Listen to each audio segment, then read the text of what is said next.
Hello there, it's Jay here from Jay's Vintage Junk, and today I thought we'd take a look at this thing. Now, I've been up in one of my storerooms having a bit of a clear out. I was trying to make some space so I can take some of the stuff that I've got down here up there, clear a little bit of room in the house. So I shouldn't be bringing stuff back down here, but while I was up there, also I was clearing boxes about and I found this thing. Now, I remember where I got this from, but I've never ever done anything with it. I've never even taken the case off it. What it is quite interesting. This is an intercom system. It actually came out of an old youth centre. As some of you will know, have been members of the channel for a long time.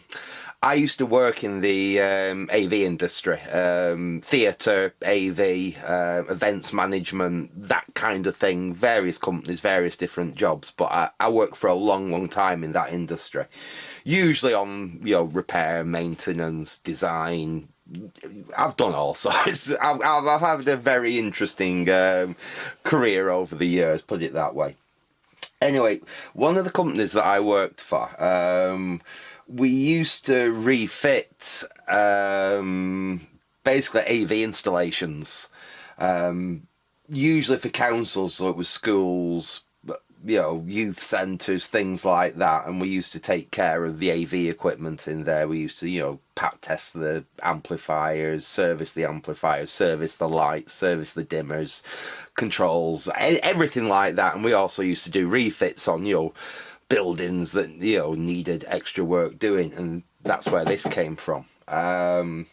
It was a youth centre up in Oldham, which is about 15 miles away from where I live and where the company I used to work for was based. And what it was, this youth centre, I think it was built in the 60s. And it was operating sometime up into the 90s, and then it was closed down for lack of funding or building maintenance or whatever. So at some time in the late 90s it was closed, and it was shut down for about 15 years and boarded up and derelict. And then I think the council must have found some money or something and decided they were going to revive it and set it back up as a youth centre. And they brought our company in to see what could be done with the equipment that was in there. So we went in to see if there was any equipment we could salvage of the old stuff that was in there. And then the place had got a rewire and new plumbing and plastering and painting and all them kind of things. And then we went back in and basically did the fit for the AV. So we put PA system in, lighting system, things like that. And when we was in there having a look what we could take that was possible to reuse, I think the only thing I actually managed to salvage out of the place was a few power cans, which were the old type stage lights, Power 64s. I think I salvaged a few of them that we reused. Everything else was junk. But one of the things that I acquired was this. This was in the what would have been the stage manager's office. And what this would have been basically used for was to call various different positions in the building. Basically, it had a big stage, this youth centre, and it had quite a sophisticated theatre setup. I mean, it didn't have flies or anything. Anyone in theatre, flies are when they basically have material which flies in and out from the back of the stage, and you have what's called a fly tower to do it. I mean, that's a bit more advanced. It didn't have anything quite like that, but it did have a decent lighting grid. By the time we'd finished, it had decent lights in it, decent PA and what have you. And they had set it up fairly well, so you had dressing rooms with call speakers, or would have originally had call speakers in them. Lighting positions the same, lighting control room, sound control room, and the stage manager who basically controls all that would have had this on their desk and then be able to select with these switches whoever they was talking to at the time, press the call button and be able to speak to that individual person in the room. And they would have had like a little speaker kind of thing with a button push to talk so they could reply back and things like that. Sadly, I don't have any of that part of the system.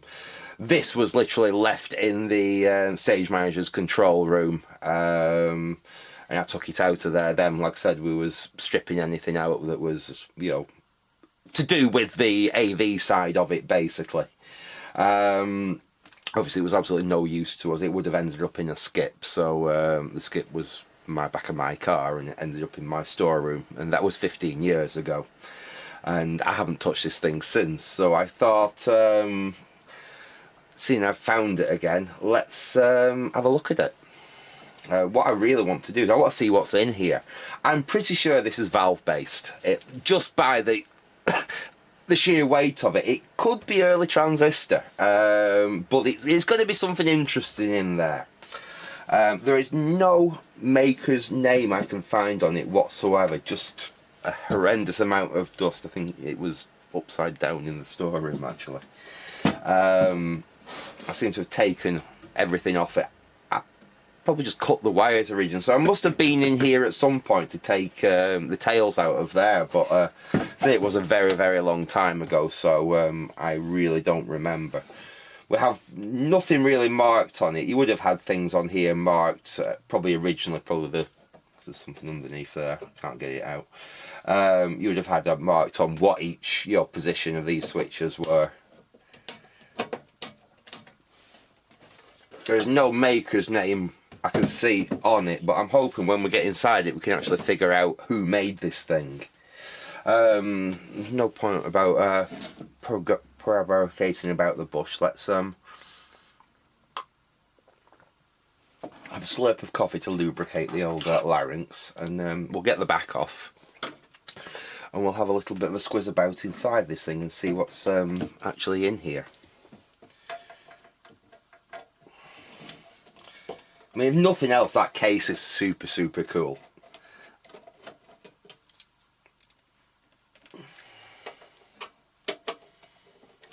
This is probably actually a fairly rare item, because I can't understand, you'll see how many of these have actually really survived. Being that, these would have generally been used in offices and things like that. I think it's a bit of an oddball use for it was used in like a theatre kind of application.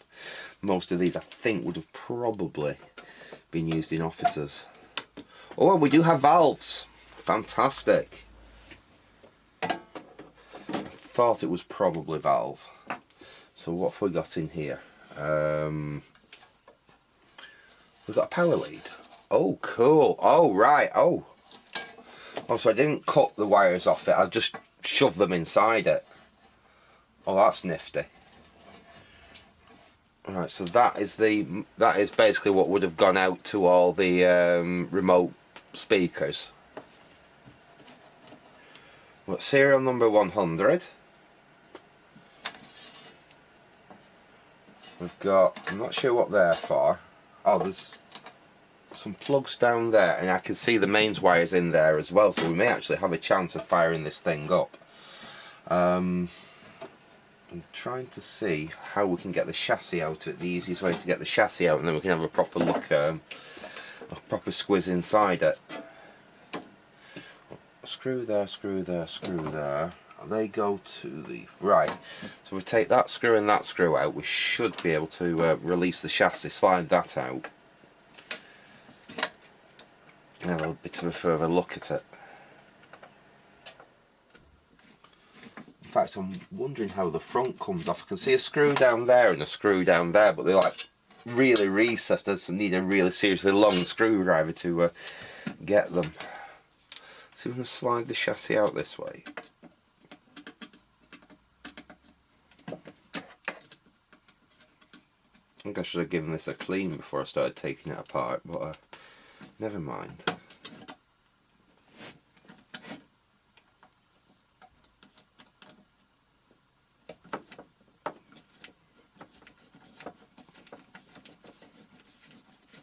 There we go.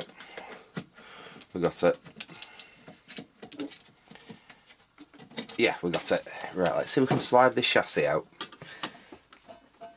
I really want to find a date on this thing.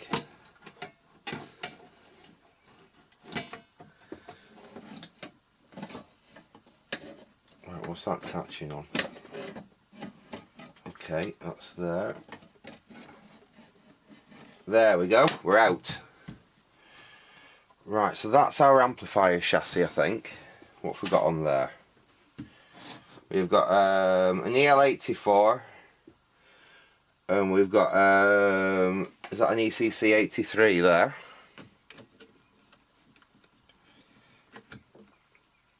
Yeah, so we've got a Mullard ECC83, so that's a 12AX7 for our American viewers.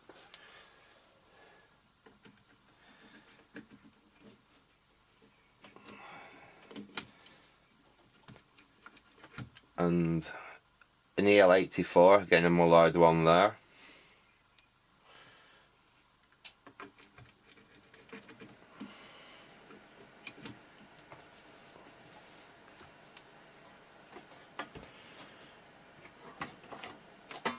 And there's our power lead. So essentially this is all like one unit, and then we've just got some outputs there that go to the rest of that, which is basically a massive big switch bank in there by the look of it.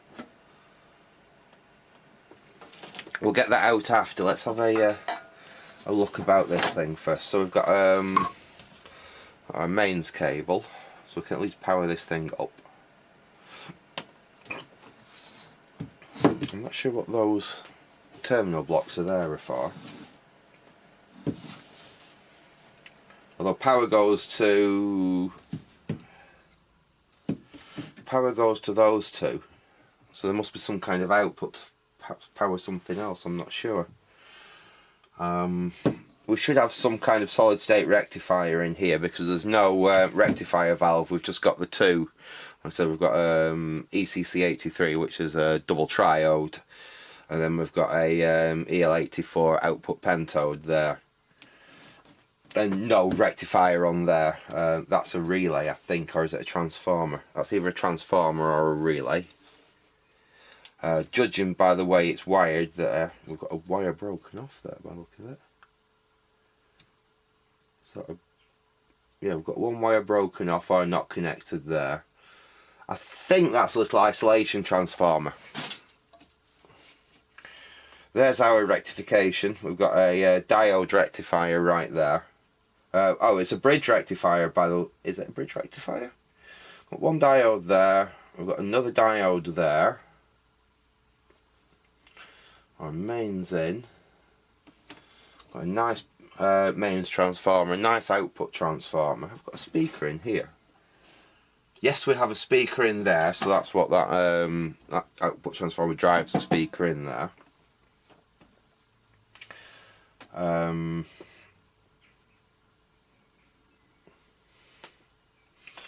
Not got too much in the way of capacitors. We've got, what have we got on now? It's very well made as well. Look how nicely this is made.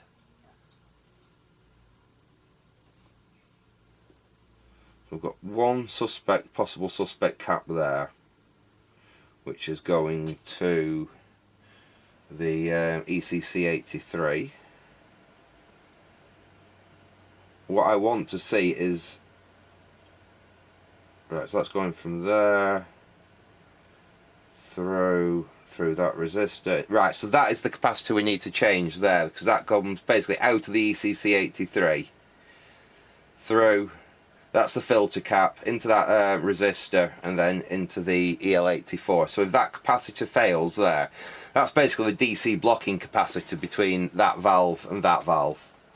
If that capacitor there shorts out, it'll allow the DC from that valve onto the grid of that valve, which will turn the valve on hard, damage the valve, and potentially burn the output transformer out, potentially even damage the mains transformer. That's why we always call that capacitor, because that is the one capacitor you always want to check and ideally just change.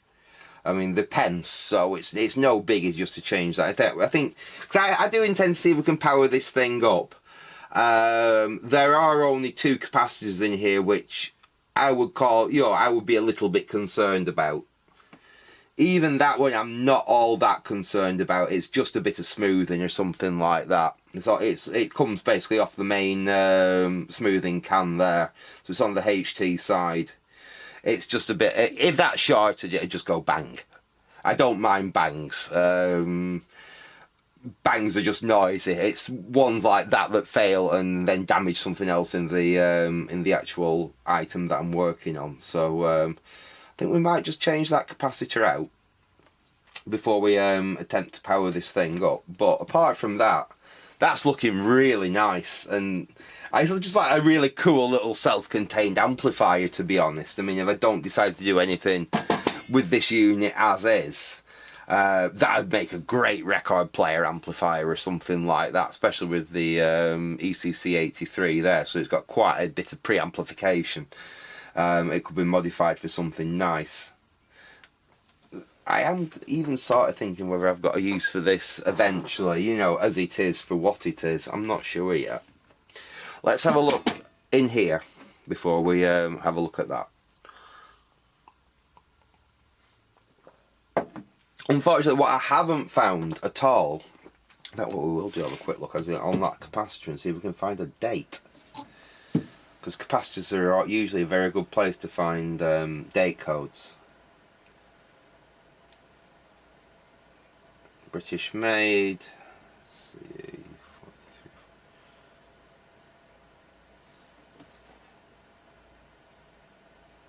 96551. Can't find a date on that one. We've riveted that one in, the little buggers. Let's see if we can still turn it and see if I can get a date off it. So hunts that, these are usually dated. And it's got a big dent in it as well, so it will need replacing. It's a 250 UF at 25 volts, so it's a nice easy one to change. And it doesn't seem to have a date on it. I thought most of the Hunts capacitors use dates. That's another electrolytic there.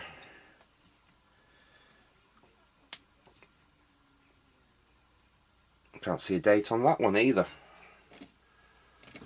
Let's have a look at the main smoothing can there. Just I really want to see when this thing was made. That's usually your easiest way of identifying is it through the dates on the capacitors, because if they haven't been changed then they're usually fairly close to when it was made.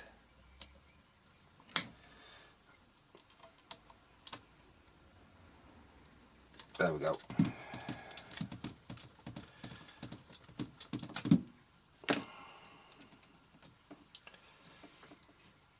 Right, let's see if we can get that out enough so we can see the date on it.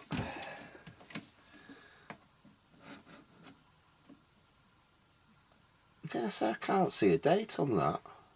So 32 plus 30 UF, 300 volt working. Unless the date is underneath. Is this going to really make me work for it? I'm going to pull that out a bit more. Ah, right, we're right out now. Can't pull it any further else I'll strain the wires. British made. 1103.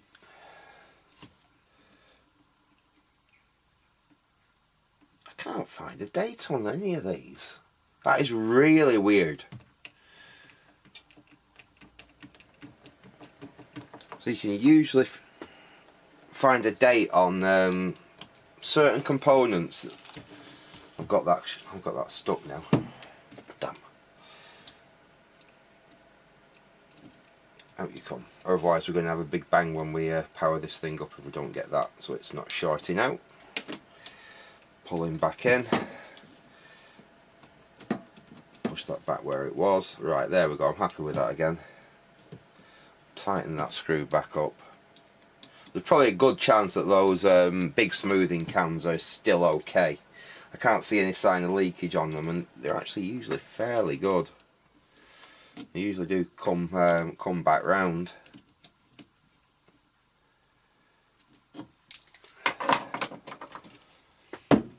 Right, we're good there, we're good there. Right.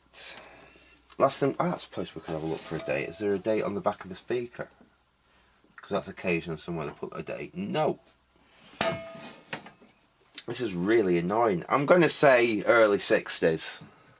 Because like I said, I think that's when the actual youth centre was built.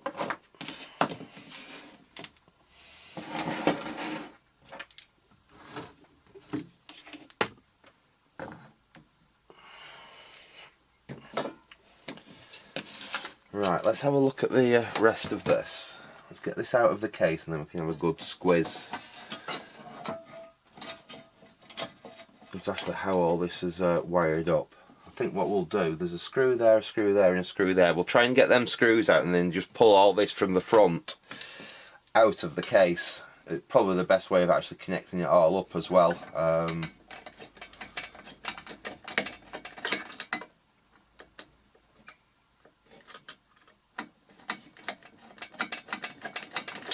That's one screw out.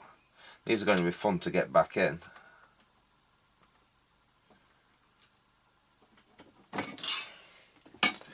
Especially that one down there, that's going to be a swine to get. Ah, that one's loose. That's going to be a swine to get back in. That one's out. And then we've got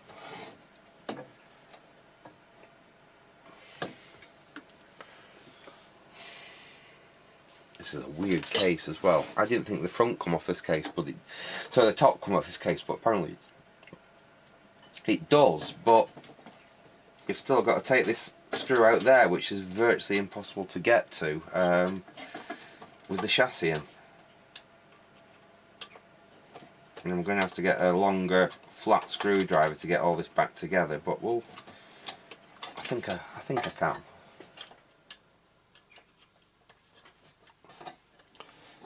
I do definitely need a longer screwdriver than the one that I'm using though. There we go. Right. Let's get all that back in there.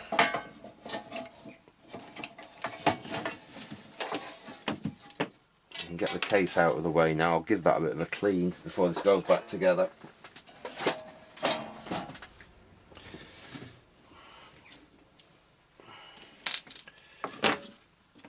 Right. So yeah, as I was saying, basically all we've got is a giant switch matrix here,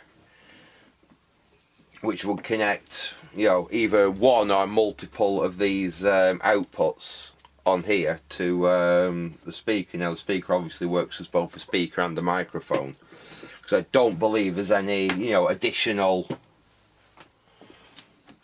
Well, there's a switch there. What does that do? I wonder if that switches between receive and transmit. I'm guessing that's some kind of volume control there. That's your push to talk.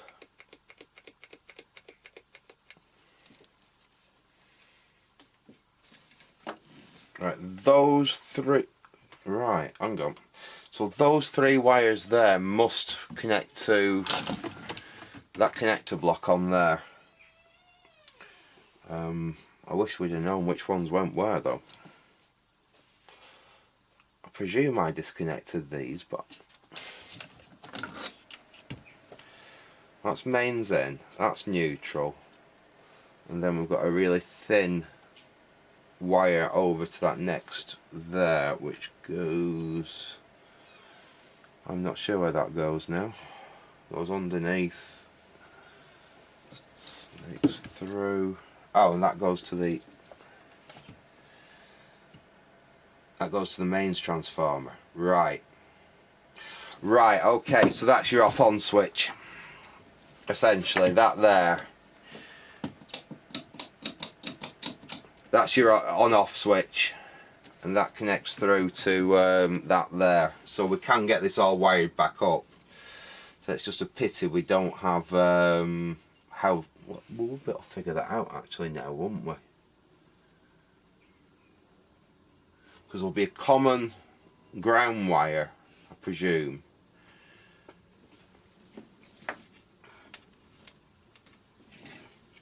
And then they all go through to that. So blue is our common ground wire, I think.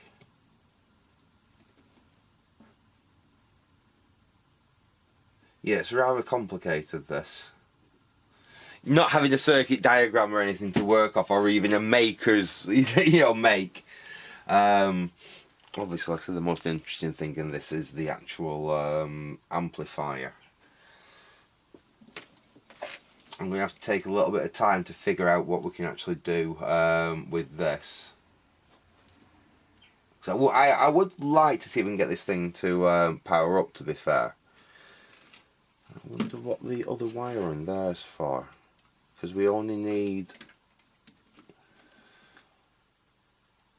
2 for off and on to switch the switch. So what's the third one for? Very interesting indeed. Right, what I'll do, I will just hunt out a capacitor to replace that one there, and we'll see if we can just get that amplifier actually powered up and see if it indeed does something. I'll have to connect it up to the speaker, which I think is through that, isn't it? Yeah, that's the speaker. So I think it would connect them up. We basically bypass that switch unit there with a loop of wire on there. Change that. We should actually be able to get this section of it to fire up and actually see if the amplifier section of it and all works. So give me a sec. I will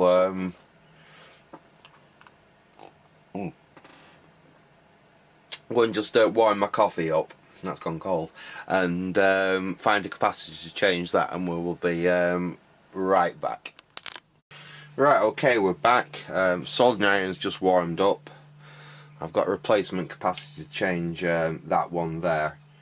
These ones actually are not that terrible reliability wise.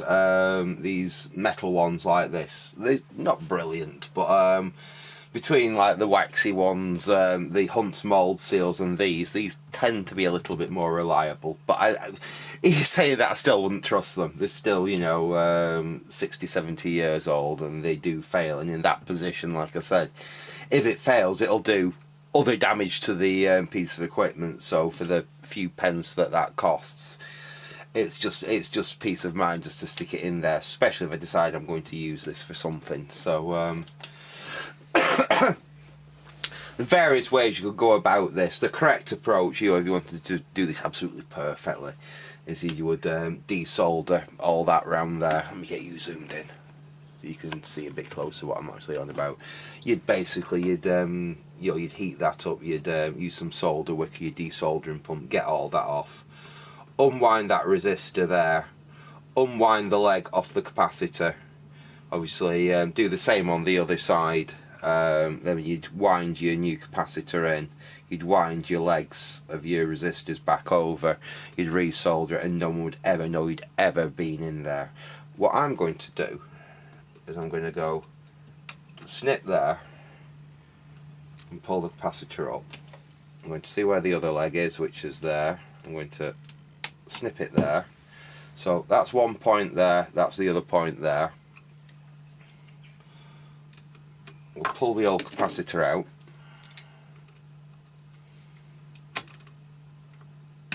There we go. I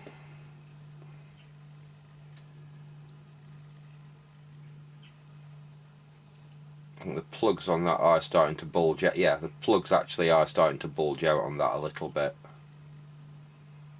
And they've gone rock hard, so I don't think that that's going to be very good anyway. Right, we'll take our new capacitor. We'll bend the legs over. We'll drop him in like that. And we'll just bend and get that one under where we've got a little bit more room.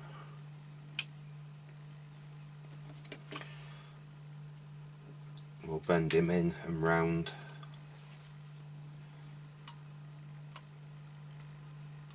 Like that. So we have got a mechanical joint there. We'll solder that one in place now. Where's my thick solder? That's my thin solder. Where's my thick solder gone? Oh, there it is. Sorry there folks, inevitable battery change. I found my fat solder anyway.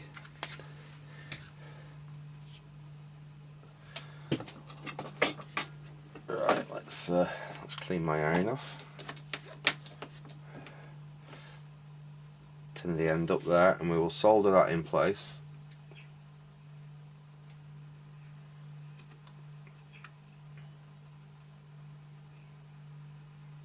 There we go. Just let that solidify, and then we can drop that capacitor down basically where the old one was, and then we can wrap the other leg around that side there. And you've lost your zoom, haven't you, because the camera cut off right there.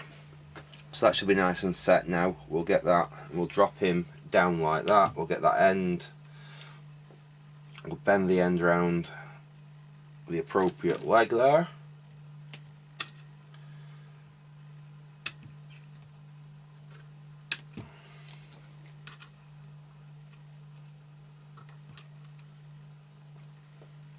Like that, and we'll solder that end in.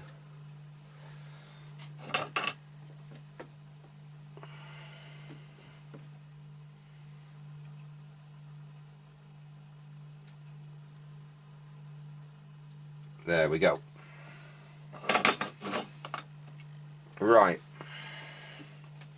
I should really change that one, thinking about it, because if that did short, or got a very high resistance on it rather than a dead short, that's going to put a hell of a load on the HT winding of the mains transformer. Again, something else we don't want to damage. Yeah, I'll think I'll probably just change that out. Like I said, again, it's pence. I think I've got some. What if I just... Oh, I put them away, didn't I? That is a 0.047. Let me show you doing that again anyway. I've got one of those.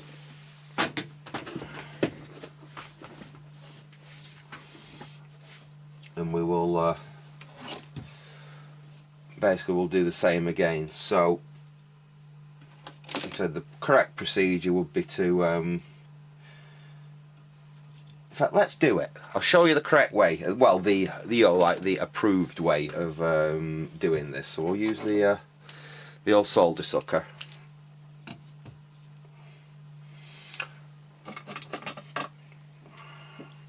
And we will heat up.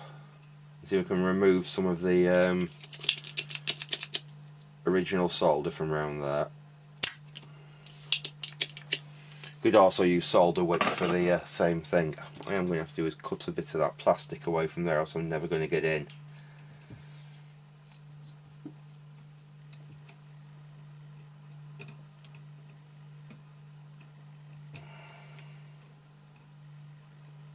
Right, there we go, we can see it, and that's all contaminated with plastic as well. Yuck. Right, we can see that now, so we can have a suck there.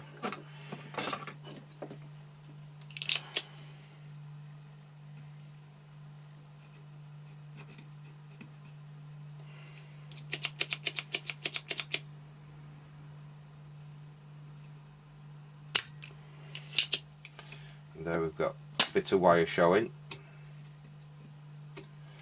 In fact, these ones, I think they just drop down in. Let's see if we can get that capacitor out completely.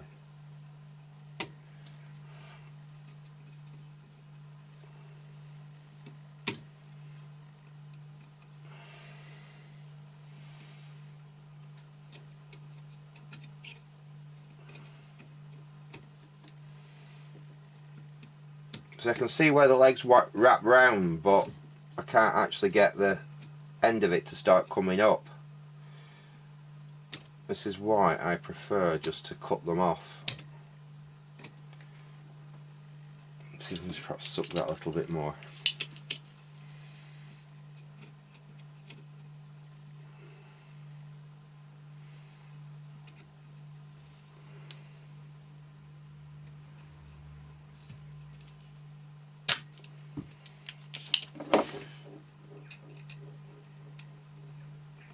That was loose for a second.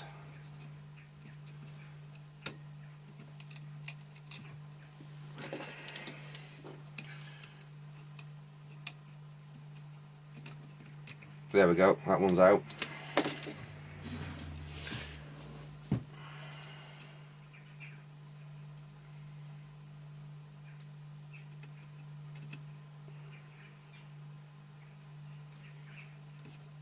And that one's out. So that's the old capacitor out that way. We'll clean them up and we can apply the new. In fact, what they've done is they've dropped the legs right down the holes in there. I might be able to use that technique again. I'll take the new capacitor. Oh, so these are designed for PCB mounting really, but they're a damn sight cheaper than the ones that are actually intended for point-to-point wiring. And if you're careful, you can use them for it. So we want it about there. We'd want to bend that leg. Let's see if that will go down. Yeah, that goes down like the old one did. So we'll solder that into place and then we'll bend that and we'll put that into place.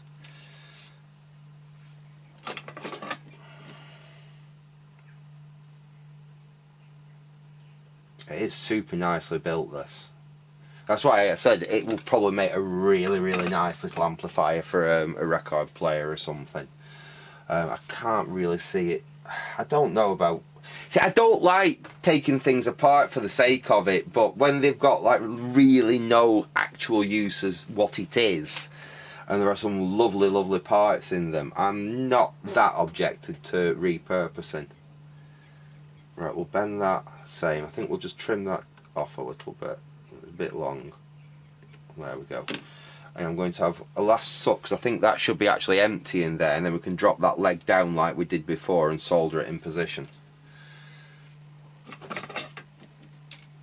So let's have another quick suck at that.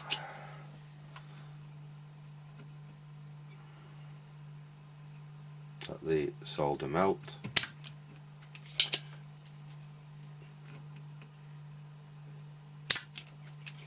There we go, that's empty now.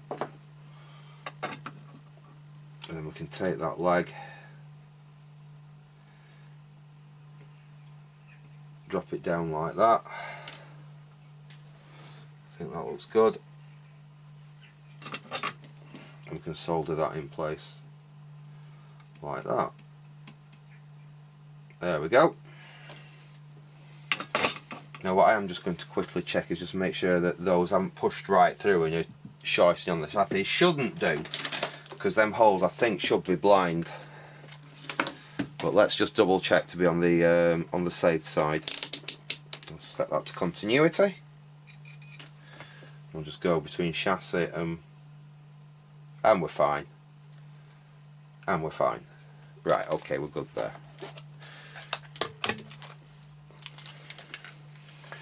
So yeah, basically those are two techniques you can use for changing these capacitors on like point-to-point wiring stuff. You can see why I tend to use that technique rather than that technique. That was probably the easiest scenario. The old component was the first one on top. Usually the one you want to change is like 2 or 3 legs underneath, and you have to take them all out of the way before you can drop the new one in. Like I said, that was still fairly easy because it was the first component on top, but you saw how long that took me to do compared with how long it took me to that one to do. And as you can see, really there's not that much of a difference appearance wise, you know, when you've finished it. So that's why I tend to just cut the old one out. Occasionally I'll even use the old component legs and J-hook the new component into circuit that way. And if you think that's like a bodge or anything, that is actually the approved method from repair manuals back in the day.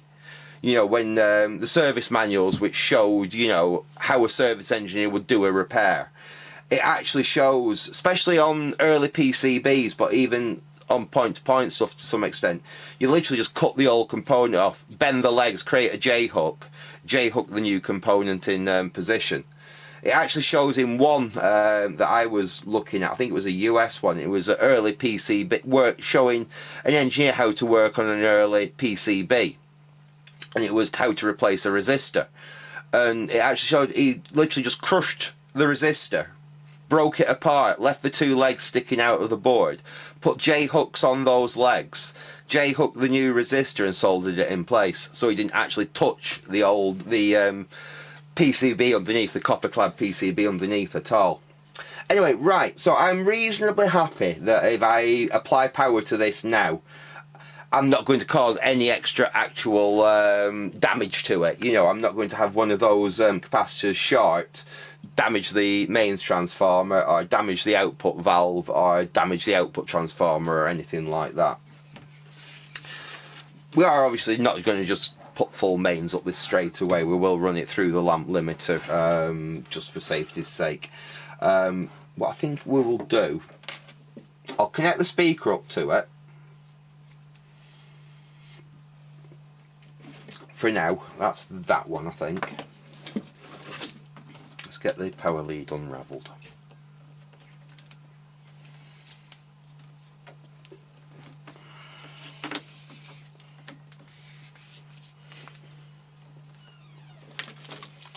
We'll get the speakers connected up, so at least, like I said, if it does power up at all, we can get some form of in fact, let's connect the other side up as well.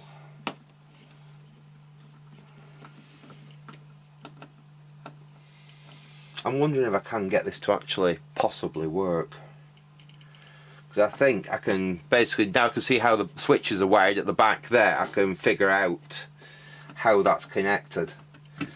What I don't know is on the other end whether it was a little box with like a push to talk button, or it was just like a speaker and you just went up to it and spoke. That I don't know. Like I said, there was none of that in the building. There was literally just this in the DSM office. Right, that should be okay. Where's my lamp limiter gone? What have I done with it? There it is. It's got my safe block on top of it, which is useful. So let's have that where we can get to it. Let's have that where we can possibly get to it. We'll have that. Yeah, let's have that there. So we can see all that. The switches. Got some on, some off, that's fine. I need to jumper between there and there to negate the wire into that. Ah, that's why that's there. Right, I can wire this up. It's for the pilot light. I know exactly how that's connected now, so don't ignore that. We can connect this straight back into how it was, and we can use the power button there. All that I was wondering why there was 3 wires when all it was a switch, but we've got a neon on the front there, and that needs a ground. So that's what that black there is for. It's literally just the ground, mains ground, to give a ground for that neon up there.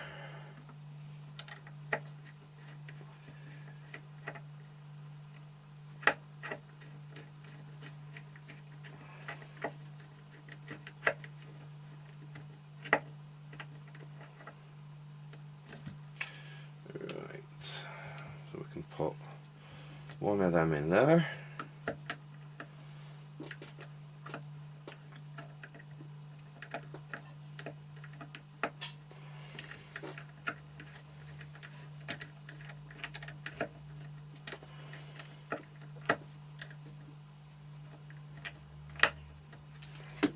That's tight enough for now.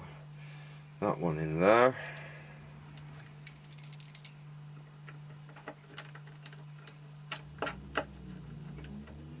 So it's pretty much all connected up as it would have been. It's just we've got it out of the case so we can actually have a squiz at it running. Let's get the mains power away from that. And let's get the lamp limiter out. Let's get all them loose screws in a loose screw container, or else I'll lose them. And I do want to put this back together once I've finished playing with it. It can go in a box and back up on a shelf until I decide what I'm eventually going to do with it. But most likely, if I don't find a use for it as it is, it'll probably end up as a record player amplifier, because that's what it's screaming to me at. Right, there we go. Those are in there. Those are really good. Right, let's get the lamp limiter out.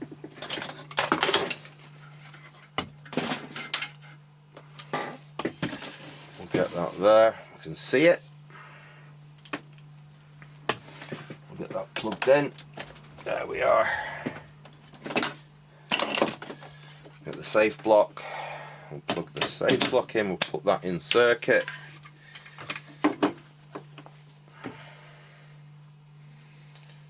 Let's strip these wires off so we can actually connect it up.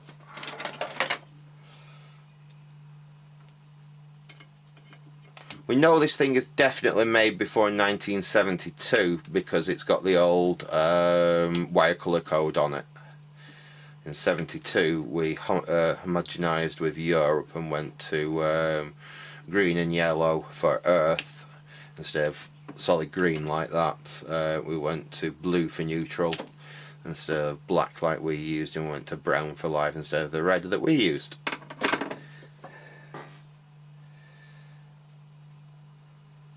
So we know it's before that date. Right, let's get this connected to the safe block.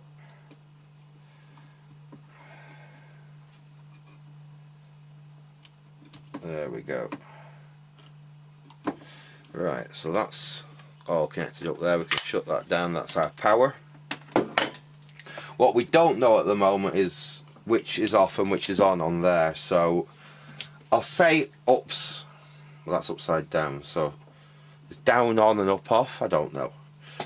What we can do is we'll use this switch to power it up. If it powers up, obviously we'll see a bit of a dim glow on the bulb there. We'll see the filaments in the valve starting to light, if nothing else. If nothing happens, we'll switch back off. We'll flick that switch and try again. Obviously, like I said, this is all live. Like I said, we are working on mains voltage here, so generally speaking, one hand in the pocket, and you just use one hand while you're actually doing your testing and you're working, just for safety basically. So we'll switch on there. Our bulb came on and is lighting up and going down. We have our neon on there, and I can see valves lighting up. I'll keep my hand on the switch just in case.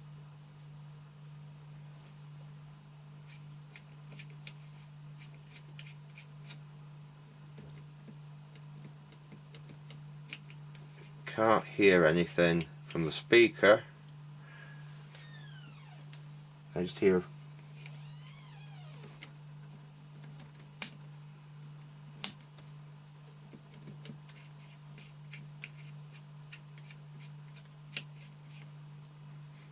I'll just power off at that. I don't want to run it for too long. It should be okay, as in that we've changed those capacitors. Yeah, those valves aren't even warm yet, which could mean with no HT. We should really check the HT on the output valve, because we're getting filaments, the valves are lighting up, but I know we only had it on for a second. Output valves usually get warm pretty quick. To the point, you know, after a minute or two you can usually burn yourself on a output valve. Other valves will just get hot where it's, you know, touch out. An output valve, after a minute or two, you can literally burn your skin on it. That is pretty much cold. That's pretty much cold. Let's see what HT we've got. So what we'll do, we'll flip it over like that.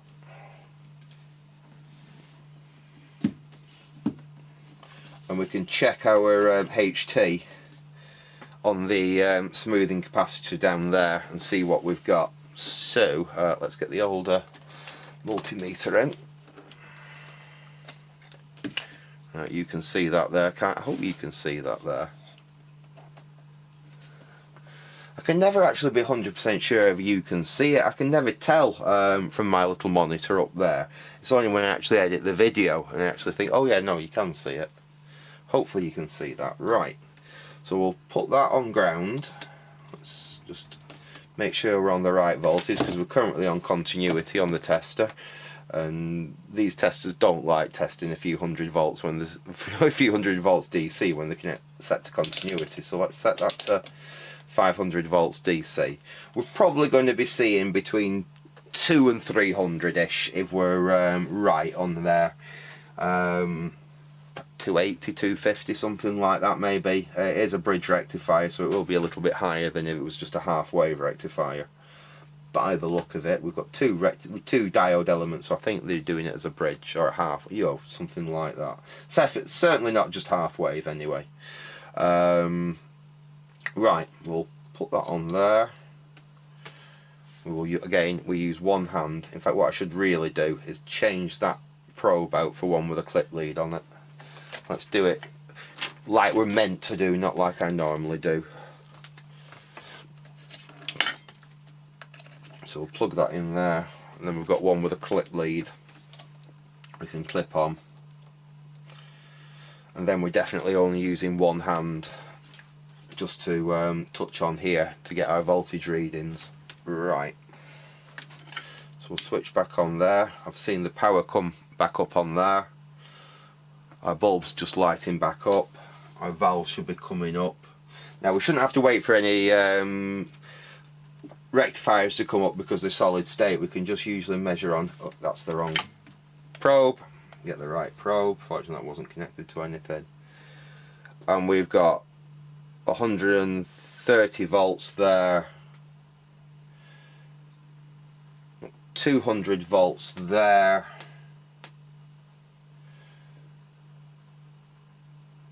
that seems a, let's just take the limiter out because that can take a few volts off. There we go, that's what we were expecting, that seems about right. 165 on there, 206, yeah, 250-ish on there, that's fine. So our rectifiers seem to be pretty good. In fact, we can check on there. 255 on there.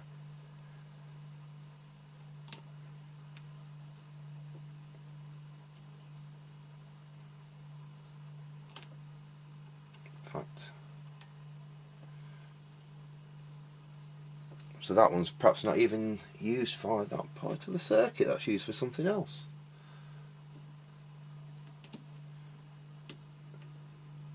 Yeah, so it does use just a half-wave rectifier.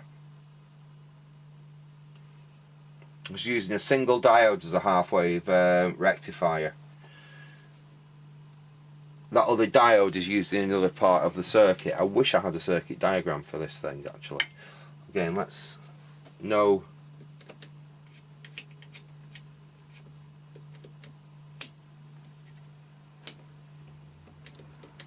Let's turn off again. We're getting no sign of anything. I think we're going to have to see if we can figure out how to connect another speaker up to this and see if we can actually get it to do something then. So we shift all this stuff out of the way and then we can have another look at that panel there. So in fact I'm going to go and get another brew and I'll resort this out and we'll have another look. And we will see if we can figure out how we can connect a speaker up as though it was one of the remote speakers on here, and see if we can possibly get it to do anything. And we can have a bit of a probe round so we can make a buzz or a click or something out of it just by probing out on there. But I'm kind of intrigued. In fact, let's do that first. Let's switch back on. Let's get them. See, I don't know where that volume control should be set. Let's try it about midway, about there. We'll let that come up. We've got our HT, haven't we? We've got a 220 there. Got 250 there. Yeah, that's fine now. So if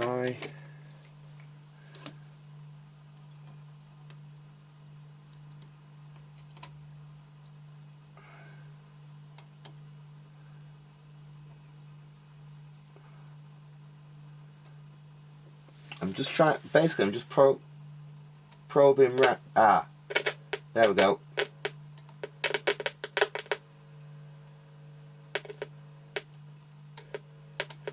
There we are.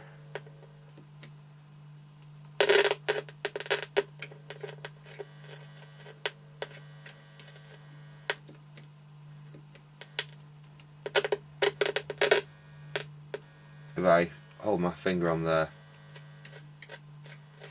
Yeah. So the amplifier is definitely working. In fact, what we can even do. Yeah. Yeah, so our amp is definitely running.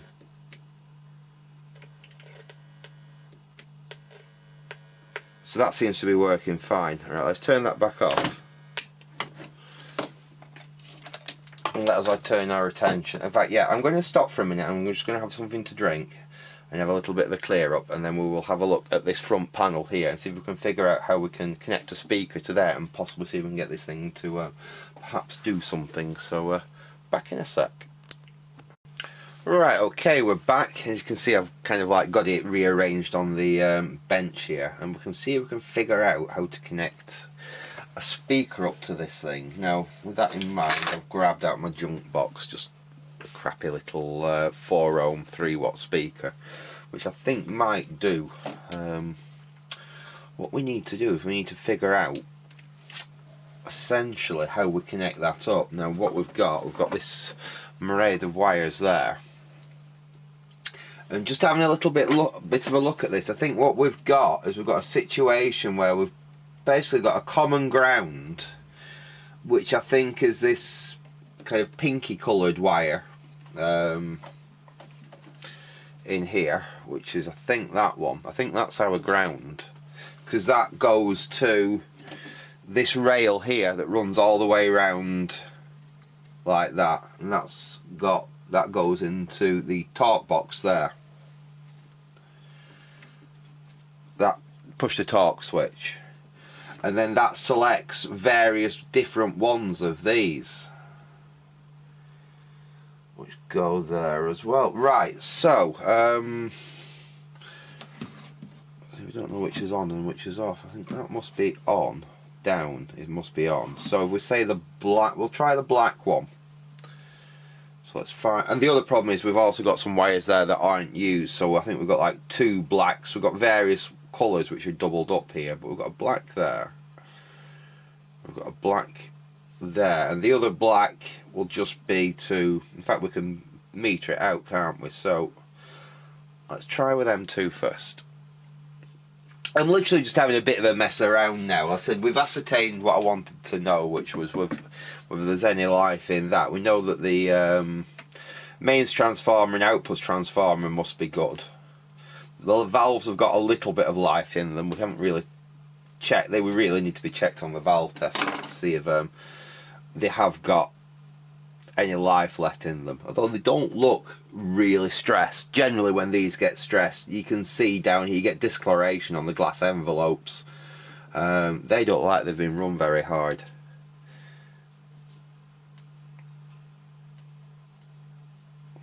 Right, so we've got, I think, some wires we can connect up.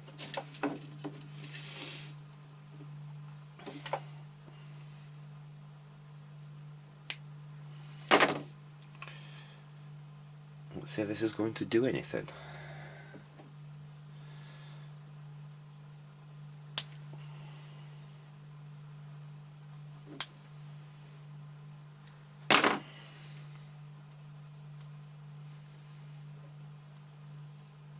Right, let's connect that to that. We'll just do a quick twisty for this, because we only want to see if we get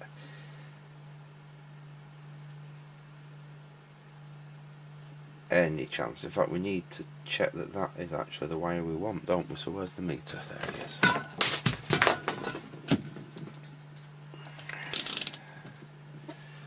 Where's that other probe? I've lost my other probe, haven't I? No, it's not, it's there.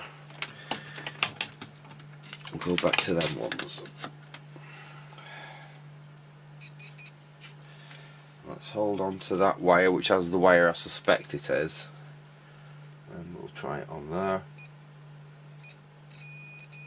Yeah, that's the right one.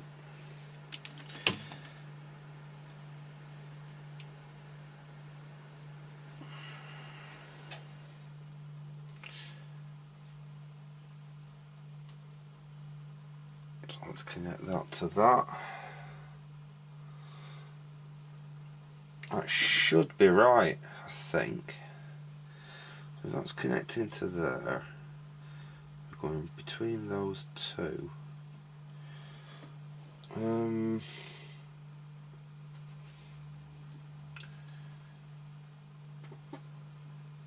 That's the only way I can see it's connected up.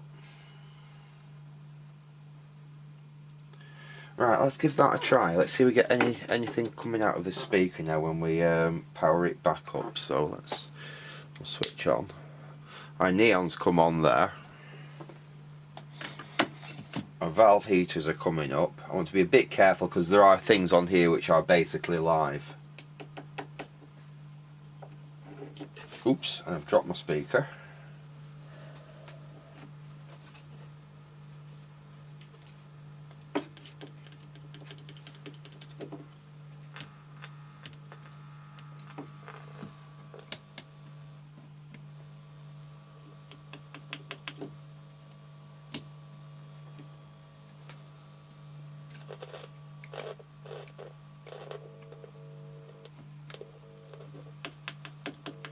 So we're definitely getting a little bit of 1 2 1 2 1 2.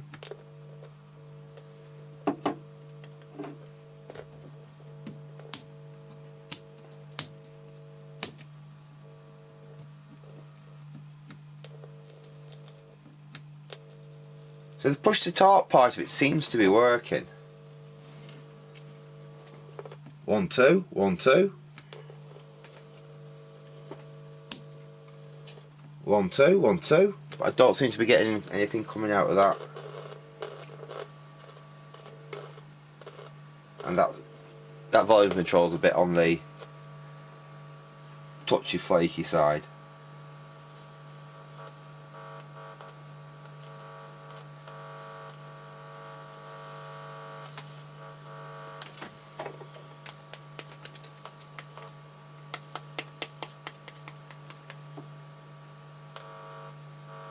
If I touch basically the contacts there, I am getting something. So I am getting audio through onto them contacts, but 1 2. I wonder if that's just not sensitive enough, because some of these old speakers were like really super sensitive. Let me just turn off for a sec. I wonder what else I've got I could try as a diaphragm to see if that will actually work. These modern speakers are really quite tough. They're not the best thing to use to try something like that. Let me have a figure and see if I've got anything else we could quickly try. Those are bigger speakers, but they're going to be about the same. They're 8 ohm as well. Let's have a look what else we've got. What have we got? There's one over there, but what's that there? That might work.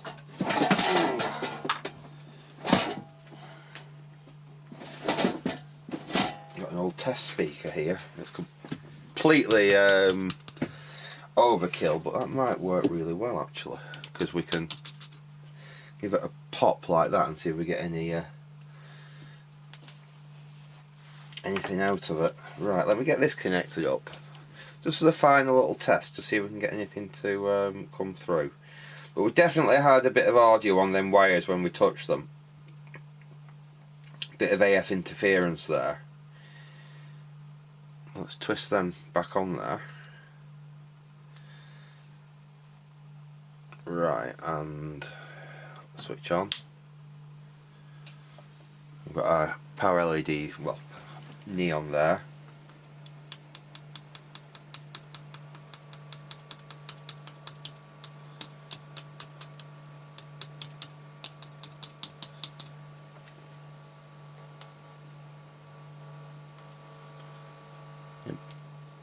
Little bit there, but 1 2 1 2.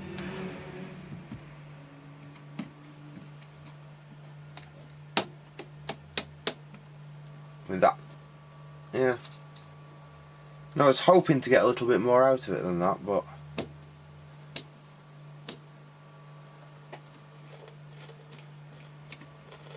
The amp's definitely working in there.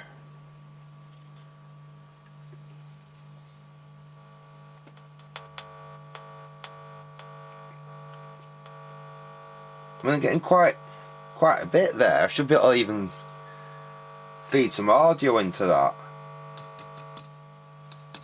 I'm just surprised when I hit the speaker like that, I am not getting anything coming through. That's most odd. If I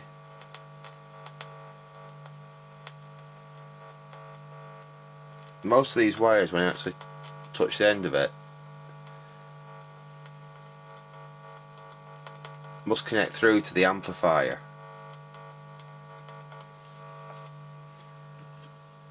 So yeah, like I said, I weren't planning on going into a massive thing in this video or anything. I was just intrigued what was actually inside this thing, seeing I've had it lying around for so long. So I think I'll probably leave it there for now. Like I said, I weren't planning on really like getting into this or anything. I was just interested to see if we could make it do anything and see what actually, you know, what it was inside really.